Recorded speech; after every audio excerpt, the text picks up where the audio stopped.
آیا یوټیوب په افغانستان کې پیسې ورکوي؟ د یوټیوب چینل جوړولو شرایط څه دي؟ موږ باید کوم شرایط پوره کړو ترڅو زموږ یوټیوب چینل مونیټایز شي؟ نو له پخوا نه شرایط ډیر زیات اسانه شوي دي او تاسو کولی شئ په افغانستان کې ترنه پیسې وباسئ، نغدې کړئ، همدغه خپل تلیفون ته مو پیسې راواستوئ. نو دې ټولو مکمله طریقه زه په تفصیل تاسو سره وایم. نو زما یوټیوب چینل در سره سبسکرایب کړئ او دا ویډیو مکمل تر پایه پورې وګورئ. د یوټیوب څخه پیسې وګټئ په افغانستان کې ډیر اسانه. یوټیوب دوه شرایط لري. یو، ته باید 1000 سبسکرایبر پوره کړې او 4000 ساعته واچ ټایم. که چیرې دا تاسو لپاره مشکل وي نو تاسو کولی شئ چې د 1500 سبسکرایبرو په پوره کولو سره هم خپل چینل مونیټایز کړئ. فقط 2-3 الی 15 میاشتې وخت غواړي چې تاسو زحمت وباسئ او خپل یوټیوب چینل مو مونیټایز کړئ.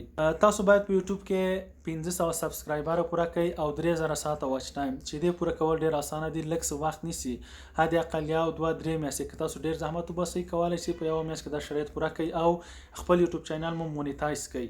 او هغه پیسې څنګه په افغانستان کې باسئ؟ مختلف شرکتونه دي، MCN په نوم شرکتونه دي او اوس نور ډیر اسانه طریقې دي چې تاسو پیسې به تاسو موبایل ته درلیږي بدون له کوم زحمت او کوم جنجال څخه.